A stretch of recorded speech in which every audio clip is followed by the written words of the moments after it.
आप सभी का समास प्रकरण की कक्षा में स्वागत है। विद्यार्थियों, यह समास प्रकरण की दूसरी कक्षा है। पहली कक्षा में हमने समास प्रकरण है, समास और संधि में क्या भेद है, समास का क्या अर्थ और क्या व्युत्पत्ति होती है और समास के भेद तथा उनकी परिभाषाओं के बारे में हमने विशद चर्चा की थी। विद्यार्थियों, आज की कक्षा है, उसमें हम समास प्रक्रिया में काम आने वाले कुछ पारिभाषिक पदों के बारे में पढ़ेंगे। यह कक्षा जब आप समास प्रकरण पढ़ते हैं तो उसके पहले कुछ बातों का आपको ध्यान रखना चाहिए। उन सब का मैंने एक ही कक्षा में समावेश कर दिया है। यह कक्षा आप सभी के लिए बहुत ही महत्वपूर्ण रहेगी, क्योंकि यदि यह कक्षा में कुछ जो बातें हैं वो यदि आप अच्छे से समझ लेते हैं तो समास को आप सरलतया सहजतया आप समझ पाओगे। समास प्रकरण का मैं प्रारंभ करता हूं एक वाक्य से। विद्यार्थियों, एक वाक्य है, रामस्य पुत्रः महाविद्यालयम हसन गच्छति। अब देखो किस प्रकार से एक वाक्य में हम समास का प्रयोग कर सकते हैं, वो मैं आपको बता रहा हूं। वाक्य है, रामस्य पुत्र है महाविद्यालयम हसन गच्छति। इसका हिंदी में अनुवाद करें तो राम का पुत्र महाविद्यालय में हंसते हुए जाता है। यहां पर समास कहां है? जो आप समास पढ़ेंगे अग्रिम कक्षा में, वो इस वाक्य में क्या क्या काम आ सकता है, क्या उसके लाभ हो सकते हैं, वो मैं आपको बताऊंगा। तो सबसे पहले एक बात आपको ध्यान रखनी चाहिए कि समर्थ है पदविधि नाम का सूत्र है, जो आप प्रायः पढ़ते हैं, पर इसका अर्थ हमें थोड़ा समझने में समस्या होती है। तो मैं आपको बता दूं इसका अर्थ क्या होता है। पद संबंधी यो विधि स समर्थाश्रितो बोध्य है। अर्थात पद विधि, पदों से संबंधित रखने वाला कार्य समर्थ पदों के आश्रित जानना चाहिए। अर्थात पद, पद का अर्थ होता है सुप्तिंगंतम पदम, जिसके अंत में सु औ जस हो या तिप तस जी आदि हो। तो ये जब प्रत्यय अंत में हो जाते हैं उसको पद बोलते हैं। और जहां पर पदों से संबंधित कार्य किया जाता है उसको विद्यार्थियों क्या बोलते हैं?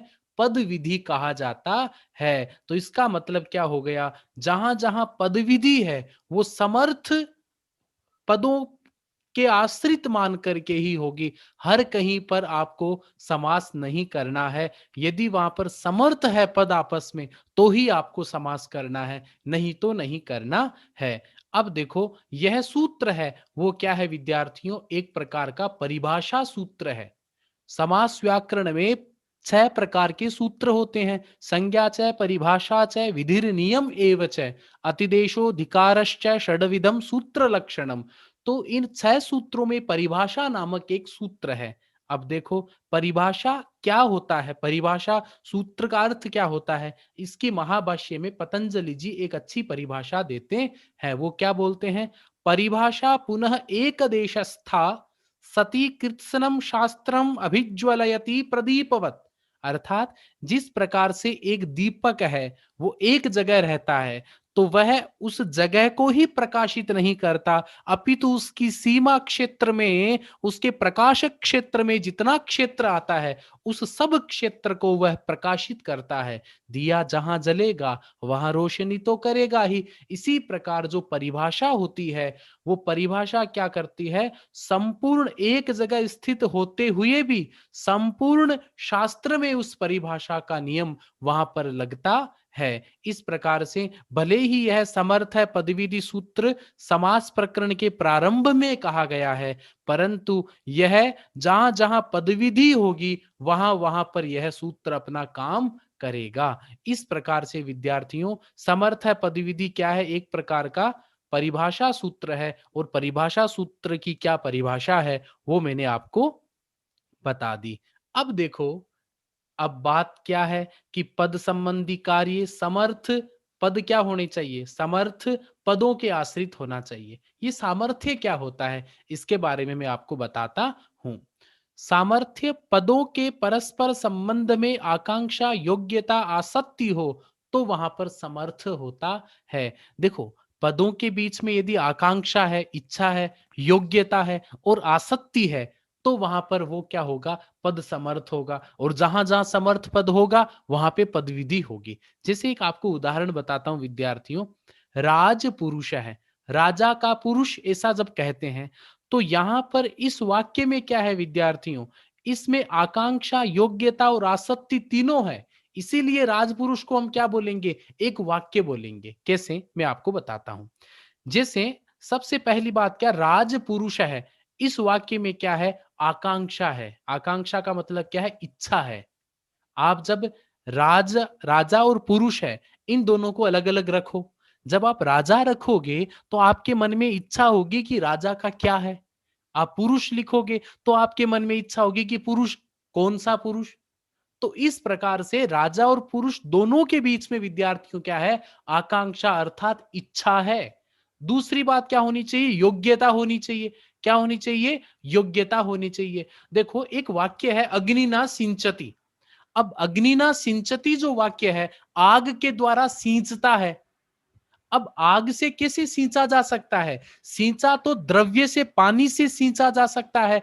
तो अग्निना सिंचती जो वाक्य है, इस वाक्य में क्या है, योग्यता की कमी है। इस प्रकार से राजा का पुरुष, इन दोनों के बीच में किसी भी प्रकार की अयोग्यता नहीं है। कैसी अयोग्यता, जो अग्नि के द्वारा सींचा जाता है, इसमें जिस प्रकार से अयोग्यता है, इसी प्रकार राजपुरुष है, इस पद में क्या है, योग्यता है। एक एक पद दूसरे पद के योग्य है, राजा का पुरुष हो सकता है।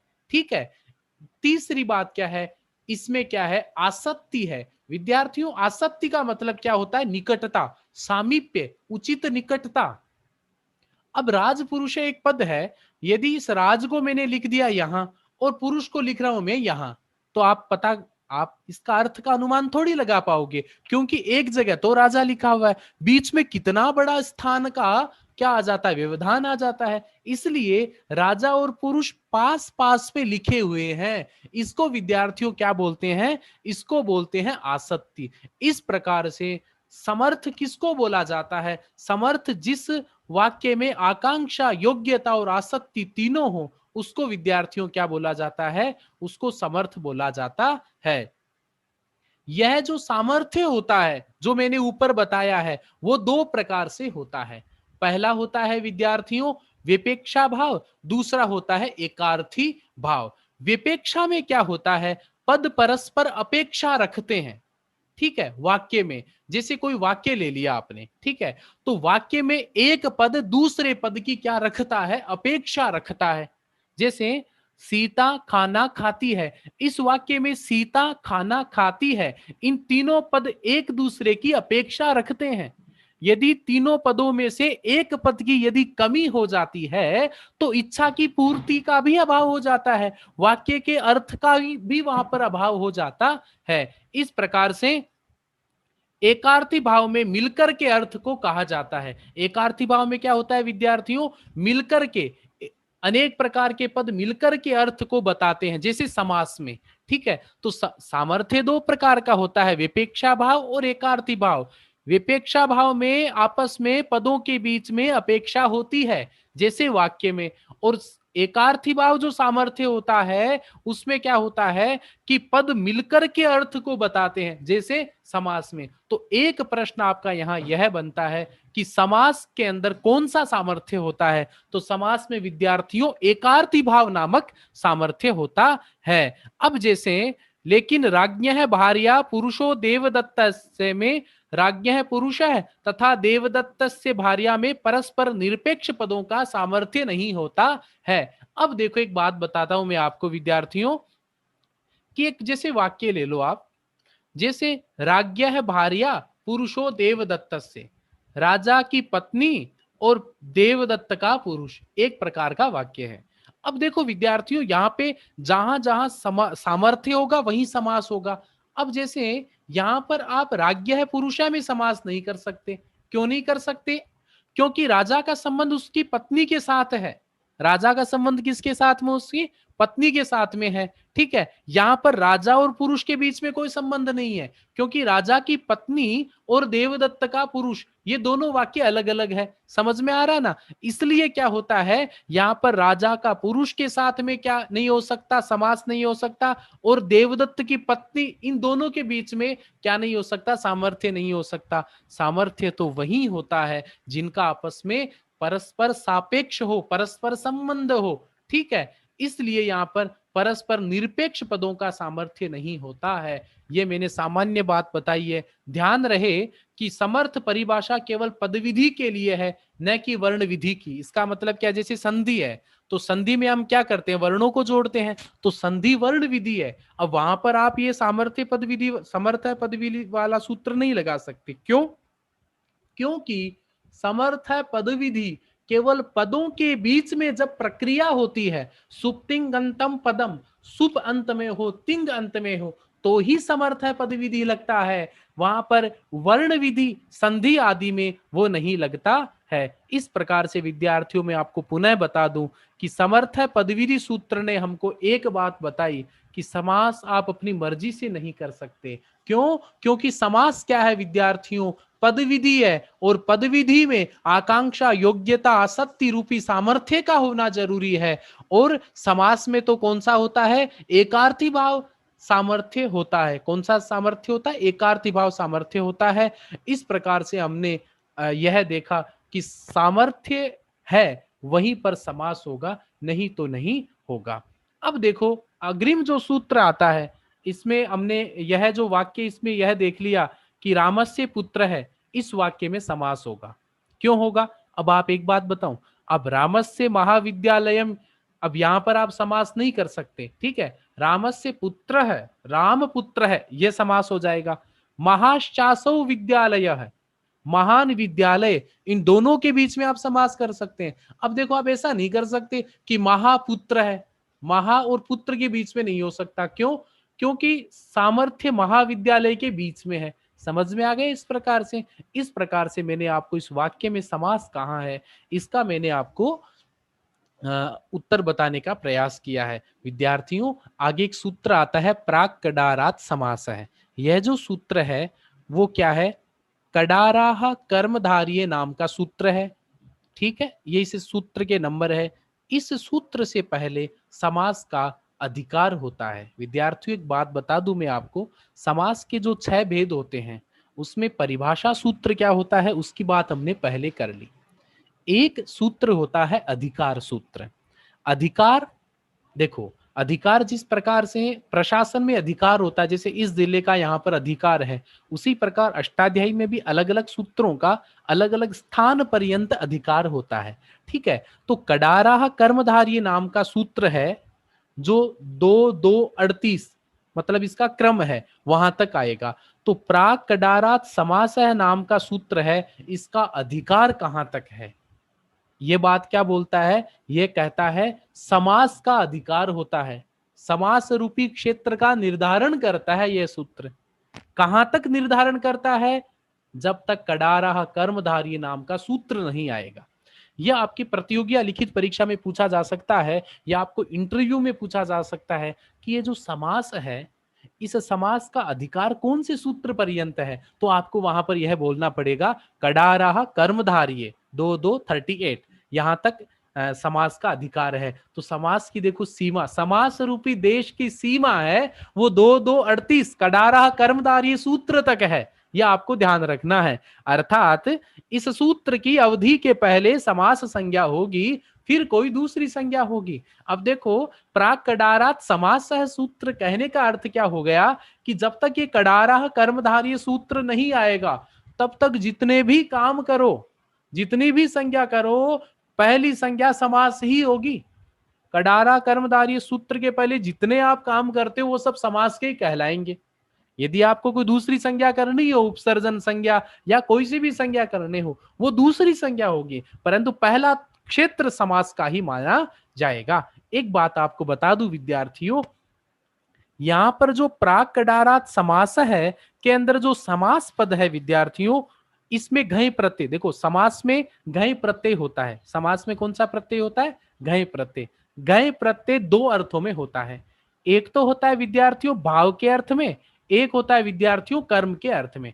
तो प्राक कडारात समास है में जो घय प्रत्यय है विद्यार्थियों, वो कर्म वाला घय प्रत्यय है। यह आपको जरूर पूछा जा सकता है बड़े एग्जाम में या प्रतियोगी परीक्षा में। प्राक कडारात समास है में जो घय प्रत्यय है वो कौन सा अर्थ में होता है, तो कर्म में वहां पे घय प्रत्यय होता है।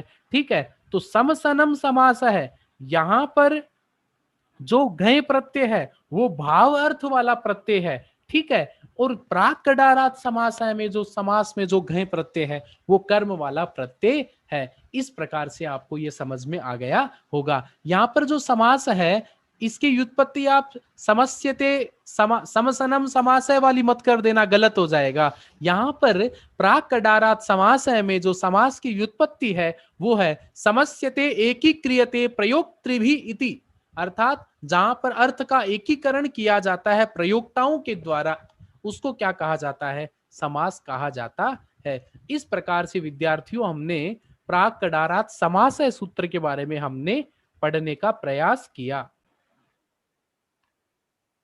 अब हम बात करते हैं विद्यार्थियों समास प्रकरण में क्या प्रक्रिया होती है। देखो, कई विद्यार्थी जो समास प्रकरण पढ़ते हैं वो कई बार पढ़ लेते हैं फिर भी उनके समझ में नहीं आता है। मैं मेरी बात बताऊं तो मैं 12वीं क्लास तक समास पढ़ा था मैंने, रूप सिद्धियों को रटना और काम करना, फिर भी मुझे पता नहीं चला था कि समास प्रकरण आखिर होता क्या है।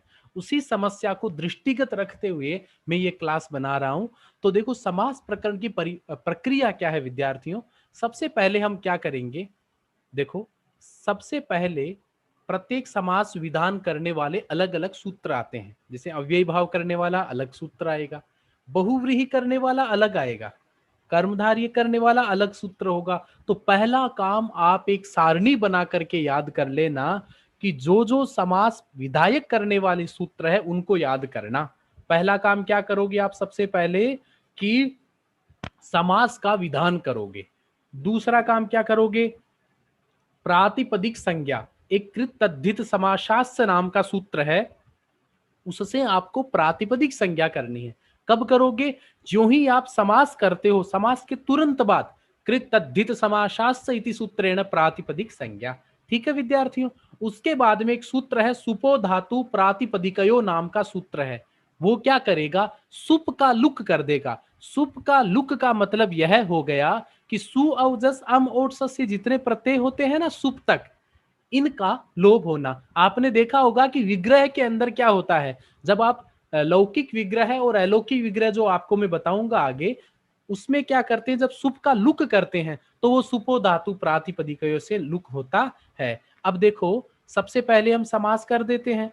ठीक है, समास करने के बाद में कृत तद्धित समासास्य नाम का सूत्र क्या करेगा, प्रातिपदिक संज्ञा करेगा। ये सूत्र है विद्यार्थियों, ये कृत तद्धितांत समासास्य प्रातिपदिक संज्ञा स्यु, अर्थात कृदंत अंत में है तद्धित अंत में है तो वहां पर क्या हो जाती है, प्रातिपदिक संज्ञा हो जाती है कृत तद्धित समासास्य सूत्र से। आप ध्यान रखोगे। उसके बाद में सुपो धातु प्रातिपदिकयो नाम का सूत्र है, वो क्या बोलता है, धातु और प्रातिपदिक, यदि कहीं पर धातु और प्रातिपदिक संज्ञा हो जाती है तो उसके सुप का लुक, उसकी विभक्ति का क्या हो जाएगा विद्यार्थियों, लुक हो जाएगा। ये सामान्य बात है, जब हम समास प्रकरण को पढ़ेंगे तो आपको और अच्छे से समझ में आ जाएगा।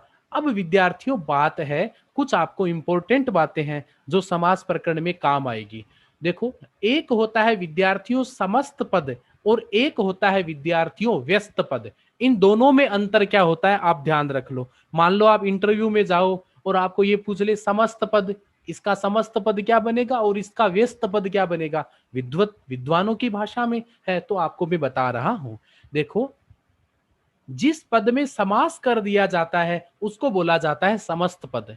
जैसे राजपुरुषय पद है, इसमें समास कर दिया हमने षष्ठी तत्पुरुष, तो राजपुरुषय में षष्ठी तत्पुरुष समास हमने कर दिया तो ये समस्त पद है। जैसे राजपुरुष है, जहां जहां समास कर देते हैं उसको बोलते हैं समस्त पद, और जहां पर समास नहीं होता है जैसे राज्ञ है पुरुष है, उसको क्या बोलेंगे, व्यस्त पद बोलेंगे। विद्यार्थियों, समास के अंदर विग्रह आता है, आपने पढ़ा होगा कि इसका विग्रह क्या होता है। आखिर ये विग्रह क्या होता है मैं आपको बता देता हूं। जैसे एक वाक्य है, राजपुरुष है, ये समस्त पद है। अब इसका आपको विग्रह पूछा जाता है कि इसका विग्रह क्या है, तो इसका विग्रह होगा राज्ञः पुरुष है। इसका विग्रह क्या होगा विद्यार्थियों? राज्ञः पुरुष है, जिसका हिंदी में अर्थ होगा राजा का पुरुष। ठीक है, विग्रह की परिभाषा क्या होती है? बड़ी अच्छी परिभाषा है, यह आपकी परीक्षा में पूछा जाता है कि वृत्त्यर्थावबोधकम वाक्यम विग्रह, अर्थात वृत्ति के अर्थ का बोध कराने के लिए जो वाक्य प्रस्तुत किया जाता है उसे विग्रह कहते हैं।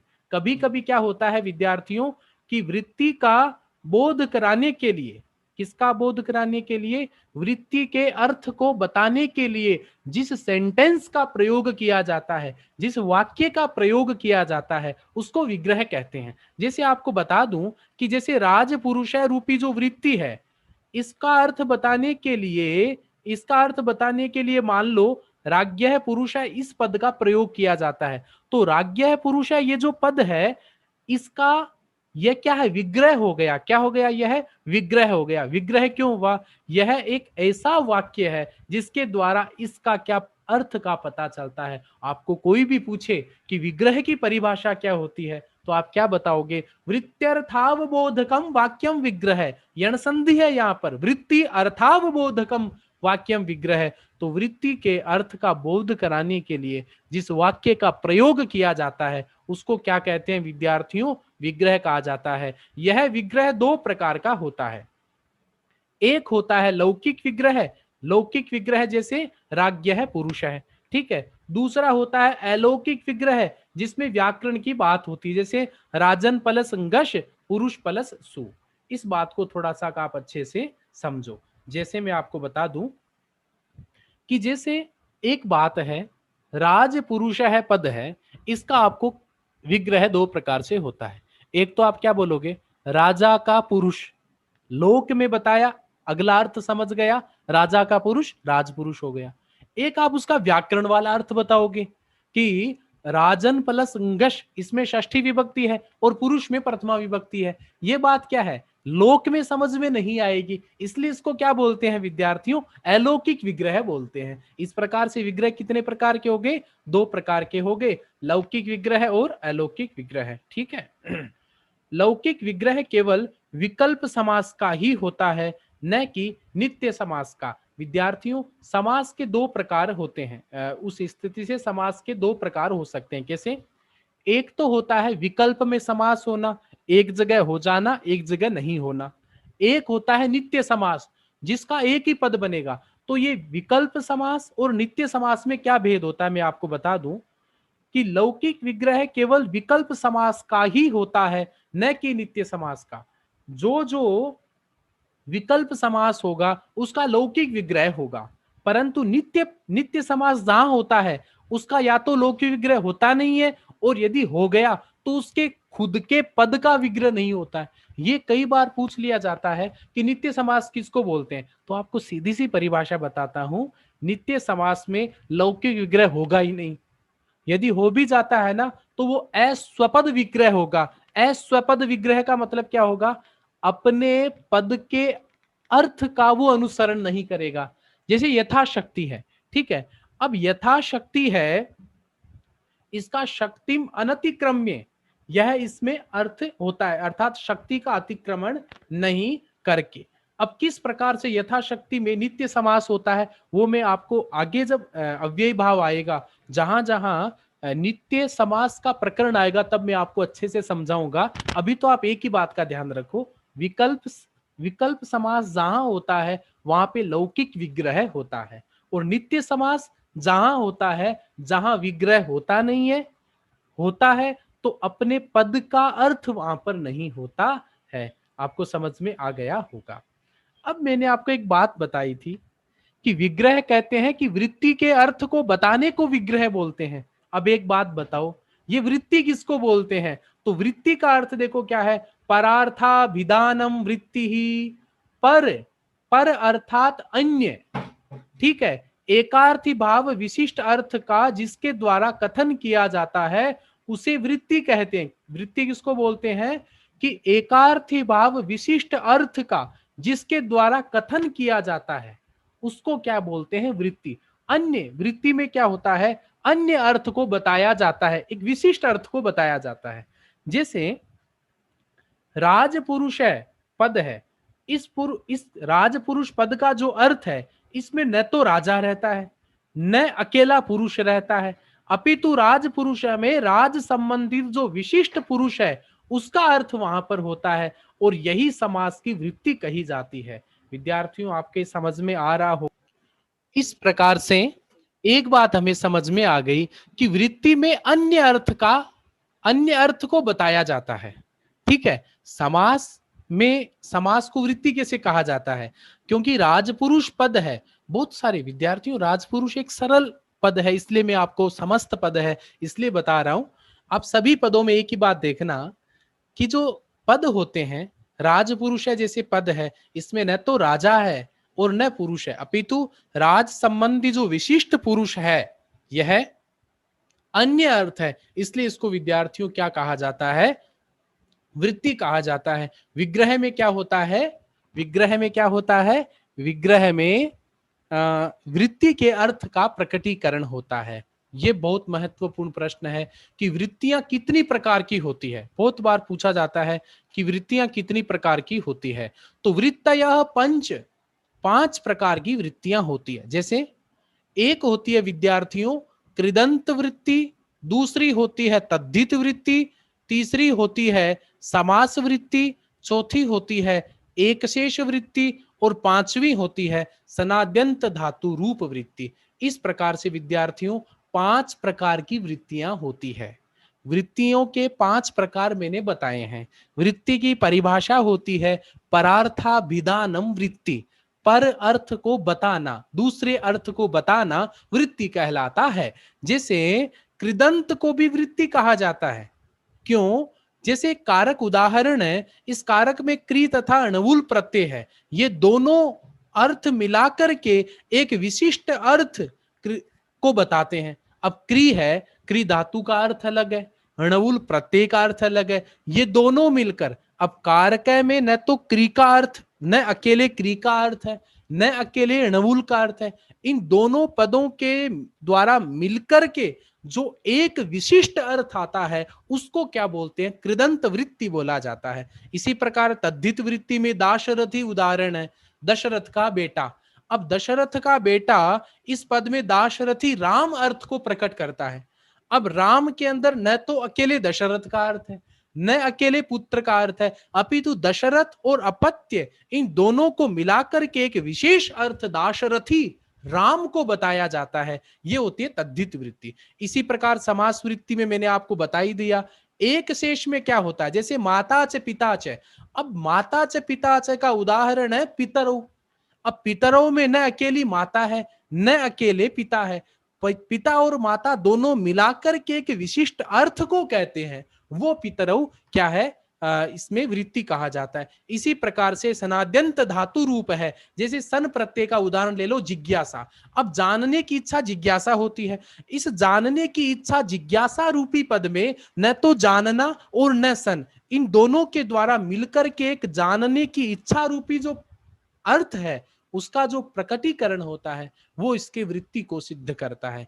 इस प्रकार से एक बात तो आपको समझ में आ गई होगी विद्यार्थियों, वृत्ति में दूसरे दूसरे अर्थ का प्रकटीकरण होता है, और वो अर्थ उन उन वृत्ति में रहने वाले पदों का से उस अर्थ का आगमन होता है। इस प्रकार से वृत्ति का ये सामान्य अर्थ होता है। एक बार मैं आपको मेरी आज की कक्षा में मैंने जो जो पढ़ाया वो मैं आपको बता देता हूँ। कक्षा का प्रारंभ हुआ था एक वाक्य से, रामस्य पुत्रः महाविद्यालयम हसन गच्छति। यहाँ पर समास कहाँ है? हम समास को क्यों पढ़े? यदि आप वाक्य में इसका प्रयोग नहीं कर पाते हैं तो समास पढ़ने की आवश्यकता ही क्या है? तो रामस्य पुत्र महाविद्यालयम हसन गच्छति, इसमें मैंने आपको बताया कि हर कहीं आपको समास नहीं करना है। यहाँ पर रामस्य पुत्र में समास होगा, महाविद्यालय में समास होगा। ठीक है, इसका कारण बताया मैंने आपको, समर्थ है पदविधि। समर्थ है पदविधि क्या बोलता है? जहां पदों के बीच में समास होता है उसको क्या बोलते हैं? पदविधि बोला जाता है, और वह समर्थ आश्रित होता है। परिभाषा सूत्र है, परिभाषा सूत्र की महाभाष्य में एक परिभाषा आती है, एक शास्त्र में स्थित होते हुए संपूर्ण शास्त्र में अपने नियम का वो प्रवर्तन करती है। जिस प्रकार एक जगह रखा हुआ दिया उसकी सीमा क्षेत्र में आने वाले संपूर्ण क्षेत्र को प्रकाशित करता है। सामर्थ्य बताया कि वाक्यों के बीच में आकांक्षा, योग्यता, आसक्ति हो तो ही सामर्थ्य होता है। राजपुरुषय में किस प्रकार इन तीनों का समावेश होता है वो मैंने आपको बताया। सामर्थ्य दो प्रकार का होता है, वाक्य में विपेक्षा भाव होता है और समास में एकार्थी भाव होता है। यह आपकी परीक्षा में प्रश्न आ सकता है। उसके बाद में प्राक कडारात समास है, सूत्र है, वो समास की सीमा का निर्धारण करता है। कडारा कर्मधारय जब तक सूत्र नहीं आएगा तब तक जितना काम होगा वो सब समास का ही तो होगा। समास समसनम समास है, इसमें भाव प्रत्यय घय है और प्राक कडारात समास है में कर्म में घय प्रत्यय है। समास प्रकरण की प्रक्रिया में मैंने आपको बताया, सबसे पहले समास विधायक करने वाला सूत्र, फिर कृतद्धित समासास्त्र से प्रातिपदिक संज्ञा, फिर सुपो धातु प्रातिपदिकयों से विभक्ति का लुक हो जाता है। इनके अर्थ के बारे में मैंने आपको बताया। समस्त पद किसको बोलते हैं, व्यस्त पद किसको बोलते हैं, विग्रह वृत्ति के अर्थ को बताने वाले वाक्य को विग्रह कहते हैं। दो प्रकार के लौकिक और अलौकिक विग्रह होता है, इसके बारे में बताया। नित्य और विकल्प समास में क्या भेद होता है, वृत्ति का अर्थ मैंने बताया। दूसरे के अर्थ को बताना वृत्ति कहलाता है। वृत्ति 5 प्रकार की होती है, कृत, तद्धित, समास और एक शेष। इस प्रकार से हमने आज की कक्षा में समास प्रकरण में जो जो बातें काम आती है उनके बारे में हमने चर्चा की। मुझे विश्वास है विद्यार्थियों, हो सकता है कि थोड़ी सी कक्षा आपको कठिन लगे, पर आप ध्यान रखिएगा, यदि एक बार इस पद्धति से यदि आप समास प्रकरण को पढ़ लेते हो तो आपकी प्रतियोगी परीक्षा हो, लिखित परीक्षा हो, आप उसमें आपके प्रश्न है वो बहुत अच्छे से सही होंगे। मेरा आप सबसे एक निवेदन है कि ये जो YouTube का जो चैनल है इसके सब्सक्राइबर बहुत कम है। इसके कारण कई विद्यार्थी जिनके पास में संस्कृत पढ़ने के साधन नहीं है वो इससे दूर रह जाते हैं। इसलिए मैं आपसे निवेदन करता हूं कि आप में से यदि इस चैनल को कोई देख रहा है तो कृपया आप ज्यादा से ज्यादा इसको सब्सक्राइब करवाइए, जिसके माध्यम से सभी विद्यार्थी लाभान्वित हो सके। आप सबको बहुत धन्यवाद। आप देखते हैं, कमेंट करते हैं और मुझे और भी कक्षा बनाने के लिए आप प्रोत्साहित करते हैं। मैं आप सबका बहुत बहुत आभार प्रकट करता हूं। मुझसे जितना होगा विद्यार्थियों मैं अच्छा करने का प्रयास करूंगा। धन्यवाद। पुनः मिलेंगे अग्रिम कक्षा में। आज के लिए इतना ही। धन्यवाद।